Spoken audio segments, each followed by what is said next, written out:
रात्री चुकून शेजारणीच्या घरी गेलो आणि बायको समजून शेजारणीलाच. सर्व झाल्यावर शेजारी म्हणाली, आता बस, तुझ्या घरी जा, मी तुझी बायको नाही. नमस्कार मित्रांनो, स्वागत आहे तुमचं आमच्या चॅनलमध्ये. तुम्ही जर अजून आमचं चॅनल सबस्क्राईब केलं नसेल तर प्लीज चॅनलला सबस्क्राईब नक्की करा. दिवसभर कंपनीमधून दमून आल्यावर शेजारणीच्या एका स्माईलमध्ये माझा पूर्ण थकवा निघून जात होता. माझी शेजारीण अंजली भाभी दिसायला एवढी सुंदर होती की असं वाटायचं तिला बघतच राहावं. मी अनमोल, माझं पण लग्न झालेलं होतं. माझी बायको सुमन दिसायला चांगलीच होती, पण मला शेजारची अंजली भाभी आवडायला लागली होती. पण माझी बायको सुमन मला अंजली भाभीसोबत बोलूच देत नव्हती. अंजली भाभीचा नवरा त्याच कंपनीमध्ये होता ज्या कंपनीमध्ये मी होतो. अंजली भाभीच्या नवऱ्याला नाईट ड्युटी असायची, महिन्यातले 15 दिवस. आता अंजली भाभीच्या नवऱ्याची नाईट ड्युटीच सुरू होती. मी कंपनीमधून 4 वाजेला घरी यायचो आणि आल्यावर माझ्या गॅलरीमधून अंजली भाभीला बघत बसायचो.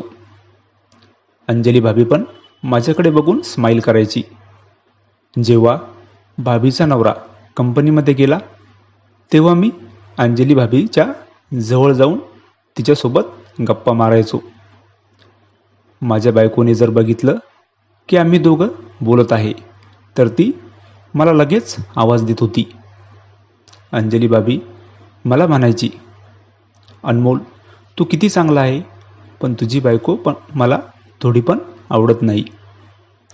भाभी म्हणाली, जर तू एकटा असता तर आपल्यामध्ये आतापर्यंत खूप काही झालं असतं. मी म्हणालो, खूप काही म्हणजे? अंजली भाभी म्हणाली, जेव्हा होईल तेव्हा सांगेन तुला. सकाळी मी माझं आवरून कंपनीमध्ये जायला निघालो तर घरी पाहुणे आले. माझी सासू आली होती, त्यामुळे मी कंपनीमध्ये सकाळी न जाता दुपारी गेलो होतो. आज पहिल्यांदाच मी दुपारच्या ड्युटीवर आलो. रात्री 11ला आमची सुट्टी झाली आणि माझ्या काही मित्रांनी मला जबरदस्तीने थोडी पाजली. मला तर काही सुचेना झालं होतं, कारण मला सवय नव्हती. घरी जवळ आल्यावर गल्लीतली लाईट गेली होती. सगळीकडे अंधारच अंधार होता आणि त्या अंधारातच मी शेजारणीच्या घरात गेलो. मला वाटलं मी माझ्याच घरात आलो. मी अंजली भाभीला जवळ ओढलं आणि म्हणालो, तुझी आई झोपली असेल तर मला बेडरूममध्ये घेऊन चल. मी बेडरूममध्ये गेलो आणि बायको समजून अंजली भाभीसोबतच. अंजली भाभी तर सर्व होईपर्यंत काहीच बोलली नाही.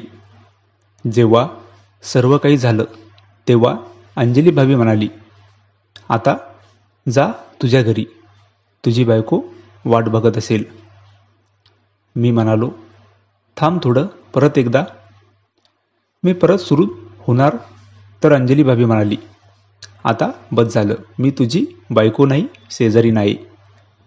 तेवढ्यात लाईट आली आणि मी थोडी काही घेतली होती ती उतरली. मी तर अंजली भाभीच्या घरात आलो आणि अंजली भाभीसोबतच. मी म्हणालो, भाभी, तुम्ही मला का रोखलं नाही? भाभी म्हणाली, अरे तू जा घरी आता, जे झालं ते झालं, परत कोणी बघितलं तर प्रॉब्लेम होईल. मी लगेच बाहेर आलो आणि माझ्या घरी गेलो. बायको म्हणाली, एवढा उशीर का झाला? मी काही कारण सांगितलं आणि झोपून गेलो. रात्री अंजली भाभीसोबत जे झालं त्यामुळे नंतर अंजली भाभी आणि मी खूपच जवळ आलो होतो. ही कथा पूर्णपणे काल्पनिक असून वास्तविक जीवनाशी काहीही संबंध नाही.